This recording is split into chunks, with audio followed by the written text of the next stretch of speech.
अस्सलाम वालेकुम सर, क्या नाम है? वालेकुम अस्सलाम। मेरा नाम फैसल शहजाद है। फैसल साहब मुझे ये बताएगा क्या लगता है 60 दिन में इलेक्शन होंगे या 90? इलेक्शन चाहे 90 रोज़ में हो, चाहे 190 रोज़ में हो, बात ये है कि हुक्मरान ऐसा आना चाहिए कि जिसके पास लोगों के लिए दर्द हो, जो कि लोगों की परेशानियों को समझे कि एक कॉमन बंदे की क्या मजबूरियाँ क्या हैं। चाहे वो ताजिर है, छोटा ताजिर है, बड़ा ताजिर, हर आदमी इस वक्त परेशान है। वो वोट देने वाला और वोट ना देने वाला दोनों परेशान है। वो इसलिए परेशान है कि रोज़मर्रा की अशिया जो ज़रूरियात ज़िंदगी की जो चीज़ें हैं ना, उनके बारे में किसी एक हुक्मरान ने जब से पाकिस्तान आज़ाद हुआ है, आज तक एक ही बात करते आए हैं। जिसकी हुकूमत आती है वो पिछले वाली हुकूमत को कहता है कि इसने बुरा किया। तो अगर उसने बुरा किया तो जो आता है वो क्या ठीक कर रहा है?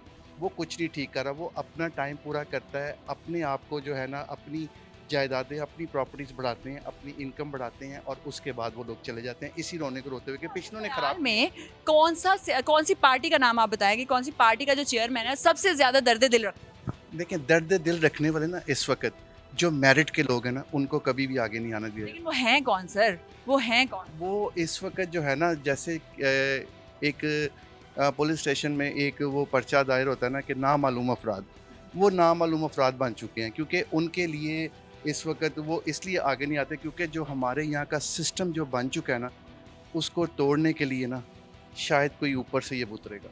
मैं तमाम सियासतदानों के एक वक़्त था कि जिसमें सियासतदान जो है, जब जब थोड़ा-सा अच्छा वक़्त था, थोड़ा-सा मैं इसलिए कहूँगा क्योंकि बहुत अच्छा वक़्त कोई नहीं लाया। सारे जो है ना वो पूरी अपनी गवर्नमेंट के टेन्योर में वो यही बात करते हैं कि उन्होंने बुरा कर दिया, उन्होंने बुरा कर दिया। जब से हमने होश सँभाला है, आज तक कर्ज़ लेते-लेते जो है ना, जो वो ये सियासतदान बूढ़े हो गए हैं। हम लोग जो है आगे आने वाली नस्लों के लिए क्या छोड़ के जा रहे हैं? एक कर्ज़ा कि जो उन्होंने लिया ही नहीं या उनको मिला ही नहीं। आज कोई भी स्कीम निकलती है, वो सारी आपस में बाँट ली जाती है जिसको बंदर बाँट। कैसा लगता है जब यहाँ पर ऐलान किया जाता है कि हमें कर्ज मिल गया, गले मिला जाता है, मिठाइयाँ बांटी जाती हैं, ढोल बजाए जाते हैं कि वाह हमें कर्ज मिल गया। वो जो गवर्नमेंट कर्ज़ लेती है ना, वो खुशी इस चीज़ की करती है कि हमारा जेब खर्च और आ गया। अब हमने इसको किस तरह से बाँटना है, उसमें आम आदमी के लिए रिलीफ़ नहीं है। आम आदमी की ज़िंदगी में क्या चीज़ चाहिए? बिजली है, कुकिंग ऑयल है, रोज़मर्रा की चीज़ ग्रोसरी है उसकी। आप मुझे एक बात बताएँ कि कोई एक सियासतदान मुझे, चलें 15-20 हज़ार तनख्वाह लेने वाला बंदा तो एक तरफ है, मुझे 50,000 रुपए बजट घर का बना के दिखा दें। इन लोगों ने आज तक लोड शेडिंग देखी नहीं होगी क्योंकि इनके पास सोलर सिस्टम, जनरेटर्स, हर चीज़ जो है ना, कभी इनका हर वक़्त का बैकअप रहता है लाइट का। कभी लोड शेडिंग 1 घंटे गर्मी में बैठ के देखें हाँ, ज़िंदगी किस तरह की गुज़रती है। नहीं बैठे होंगे ये, ना इन्होंने सोचना है, ये इस तरह ही। सबसे बड़ी बात ये, पाकिस्तान का मतलब क्या? ला इलाहा इल्लल्लाह मोहम्मद रसूलुल्लाह। उसका जब तक सूदी निज़ाम हम ख़त्म नहीं करेंगे, हम तरक्की किस तरह से करेंगे? कशकोल को तोड़ना पड़ेगा। वो तोड़ने के लिए कोई तैयार नहीं है क्योंकि उसको तोड़ना मुश्किल है। हमें डर है कि हमें रिज़्क अल्लाह नहीं देता, हमें रिज़्क जो है दूसरे ममालिक देते हैं। वो हमारी एड बंद कर देंगे क्योंकि हम तो कुछ करते नहीं हैं, अपना कमाते हैं ना कुछ काम करते हैं। हाँ, उनका जो ऑर्डर आता है, जो यहाँ पे हमारे ऑर्डर पहुँचता है, सारे सियासतदान उस ऑर्डर के पीछे लग जाते हैं और वहीं से डिसाइड होता है कि कौन आने वाला नया प्राइम मिनिस्टर है। आपका मेरा वोट किसी का कोई अहमियत नहीं रखता। हमारे एरिया में अगर वोट की तादाद 500 है ना, तो पोलिंग के एंड के ऊपर आपको पता चलता है कि वहाँ से 5,000 वोट निकला है, जबकि बंदे 500 थे वोट डाल। देखिए, मैं आपको बता रहा हूँ कि मेरा, आपका, आम आदमी का, जिसका भी जो वोट है ना, वो एक कागज़ के टुकड़े के अलावा कुछ नहीं है। वोटों की अहमियत है दूसरी कंट्रीज़ में। यहाँ पे वहाँ पे इलेक्ट होते हैं, यहाँ पे सेलेक्ट होते हैं। यहाँ पे सिलेक्टेड गवर्नमेंट बनती है। तो लिहाज़ा वो गवर्नमेंट, जब सूदी निज़ाम ख़त्म नहीं होना, तो मैं वही उसी बात की तरफ दोबारा आ रहा हूँ कि जब ये निज़ाम ख़त्म नहीं होना तो हम आगे कैसे चलेंगे? कि कशकोल तोड़ने की बात कभी किसी ने की नहीं की। इसलिए नहीं की क्योंकि खर्चा पानी बंद हो जाएगा। वो समझते हैं हमारा खाना-पीना बंद हो जाएगा, हमारा मुल्क ख़त्म हो जाएगा। साथ-साथ हैं बाउंड्रीज़, बांग्लादेश, इंडिया, अफ़गानिस्तान और ये, और चीज़ों का डिफ़रेंस आप चेक कर लें कि वहाँ जो चीज़ 10 लाख की है अगर वहाँ पे, तो यहाँ पे 50 लाख की है। क्यों? हम भी तो उनके साथ आज़ाद हुए हैं, बांग्लादेश तो हमारे बाद में आज़ाद हुआ है। आज उनका रुपया हमसे ऊपर चला गया। बांग्लादेश ने सही किया अलहदा होके कि नहीं पाकिस्तान के साथ? मैं थोड़ी-सी यहाँ पे मज़ाक वाली बात करूँगा कि जो मैंने भी मतलब कि देखी कि बांग्लादेश वालों ने थोड़ी जल्दी कर ली हमसे अलग होने में। अगर हमारे साथ रहते तो आज आटे की लाइन में लगे होते, उनको फ्री आटा मिलता। उन्होंने जल्दी कर ली अपने आप को, लोगों को टैक्स फ्री स्टेट दे के कि आप अपना बिज़नेस यहाँ पे लाएँ, आपको इतने साल तक टैक्स फ्री कर देंगे। यही काम इंडिया कर रहा है, अपने प्रोडक्ट्स को तरजीह दे रहा है, ना कि बाहर को। अब लोगों की ख्वाहिश हो रही है कि वो अपनी इंडस्ट्री इंडिया में आके लगाएँ या बांग्लादेश में लगाएँ। यहाँ पे क्या है, यहाँ पे पहले अपना हक तय किया था कि हमें क्या दोगे? हमें कुछ दोगे तो तब तुम्हारी, तो वो फिर आगे जब उनको इतने टैक्सेस दे देगा तो वो हमें कैसे रिलीफ देगा? हमारे तो प्रोडक्ट महंगी होगी ना वो आते आते। ये सारी छोटी सी बात है। अब एक छोटा ताजर है, उसके लिए जो है जितनी उसकी परेशानियाँ जो है वो इस वक्त सिर्फ इसी दिन रात सोच में है कि एकदम से महीने बाद बिल आ जाना है, गैस महंगी। अभी सर्दियों में इतने ज़्यादा गैस के बिल, गर्मियों में सॉरी, तो सर्दियों में क्या हाल होगा? सर्दियों में कितने घंटे गैस आता है? सर्दियों में अभी जो आजकल एक अरसे से रूटीन बन गई लोड शेडिंग की, रात 10 बजे के बाद सुबह फजर की नमाज के तक गैस नहीं होती, तो बिल कम आना चाहिए। जबकि बिल तो उतना ज़्यादा आ रहा है कि चाहे हमने शायद पता नहीं कोई कमर्शियल यूज़ कर रहे हैं, तो जब घरों को गैस नहीं तो इंडस्ट्री को कैसे मिलेगी? अब हमारे पास जो ज़खायर हैं जिनसे गैस यूज़ कर सकते हैं, यूज़ नहीं करते। क्यों? पाबंद हैं, IMF के पाबंद हैं, उनके पाबंद हैं। इससे अगर हम कॉन्ट्रैक्ट करेंगे तो अमेरिका नाराज़ हो जाएगा, उससे कर लेंगे तो वो नाराज़ हो जाएगा। तो ये खुद मुख्तार। रूस से तेल आ भी गया, फिर नाराज तो कोई ना हुआ और अवाम तक पहुंचा तेल।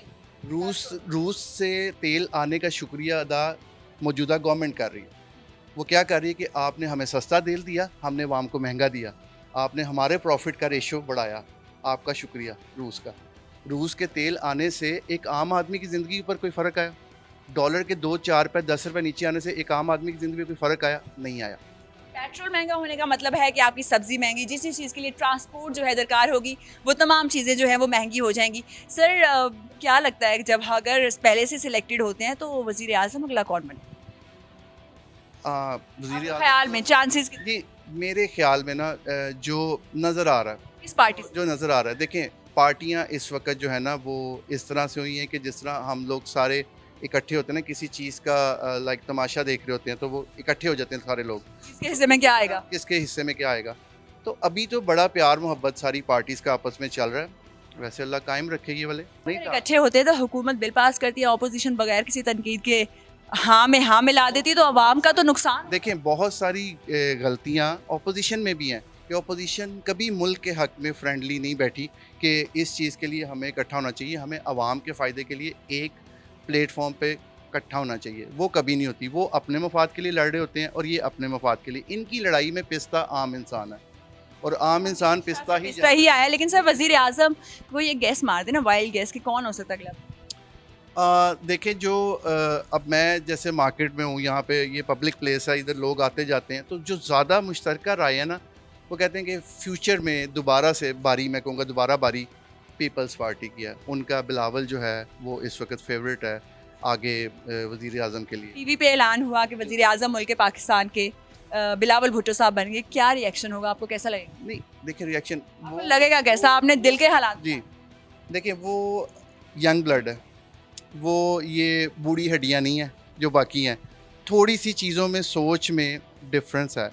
ख़ानदान तो उनका बहुत बड़ा पॉलिटिकल उनका ख़ानदान, उनकी वालदा, उसके नाना, वो जो है चलते आ रहे हैं। तो ये एक कैसे फिर सोच में थोड़ा डिफरेंस आपको क्या लगा? सोच में डिफरेंस ये है कि जो अभी अपना हालिया उन्होंने कुछ बाहर की कंट्रीज़ में जाके बात की है कश्मीर पे, उन पे उस इंडिया में जो बात की, इंडिया को जो जवाब जिस तरह दिया कवरेज नहीं दी उन्होंने, पूरे मीडिया ने इंडिया जाना चाहिए था।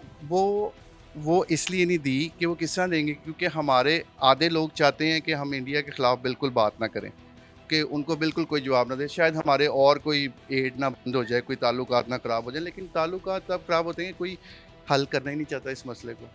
इस मसले को हल करने की तो कोई आज तक आप हल कर लेंगे अगर चल बन जाए। बिलावल साहब ने जो है कोशिश ये की है ये कि उन्होंने उनको जवाब दिया, और जवाब जिस तरह से दिया है इंडिया को इसी तरह से जवाब मिलना चाहिए, क्योंकि वो तो इससे जवाब दिया। सर आवाम तो बहुत नाला है, टिकटॉक के ऊपर, सोशल मीडिया पे बड़ा तनकीद का निशाना बनाया जा रहा है कि इन्होंने ठीक से जवाब नहीं दिया। आपको कैसे लगा कि बेहतर जवाब? अच्छा देखें, अब बात ये है कि हमारा जो मुल्क है ना, वो जब सब मुल्कों का मकरूज होगा तो वो क्या जवाब देगा किसी को सख्ती से? नहीं बोल सकते हैं जितना बोल चुके हैं। बिल्कुल, इतना भी उन्होंने बहुत बोल दिया। आज तक किसी और ने कोशिश इतनी भी नहीं की।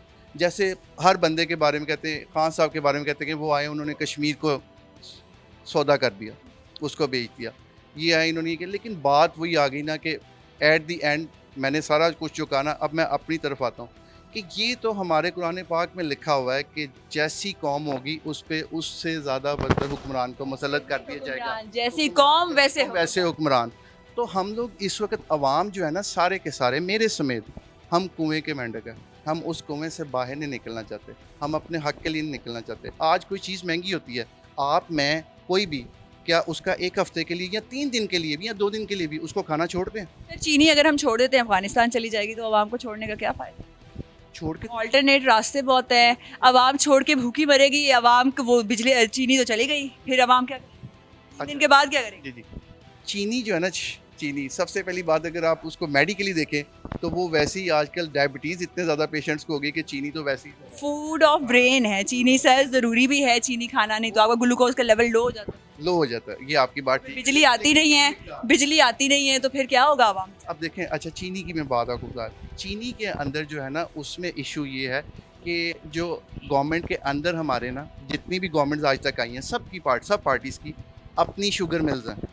जैसे इनके अपने प्राइवेट स्कूल्स हैं ना, आज तक बच्चों के लिए कोई फ़ीस के ऊपर कितनी ज़्यादा फ़ीस क्यों है, ये क्यों है, इस तरह से जो है ये क्यों नहीं इनको कोई रियायत करते, क्योंकि उनके अपने ये तो अपनी जब मिल होगी तो जब इसी मसले को उठा दिया जाएगा तो फिर वो कहाँ से खाएंगे, वो प्रॉफिट कहाँ से आएगा? ये जो प्रॉफिट ब्लैक मार्केटिंग चीनी की होती है ये घूम के पैसा कहाँ पे आता है? एहतजाज वहाँ करना पे चाहिए आवाम को एटलीस्ट, चाहे आगे से कुछ हो या ना हो। नहीं, उनको मोबाइल फ़ोन्स दे दिए गए हैं, उनको इस तरह की चीज़ें दे दी गई हैं, रोटी के मसाइल इन चीज़ों के रोज़मर्रा के, जैसे मैं पहले बता रहा था कि ये महंगा है, वो महंगा है, सब कुछ इतना कुछ महंगा, तो वो इनमें फंसे हुए हैं, अब वो आवाज़ नहीं उठा सकते। जब आवाम जो है आर्टर की लाइनों में लगेगी तो फिर आवाज़ कैसे उठाएगी? बहुत शुक्रिया सर आपके टाइम का।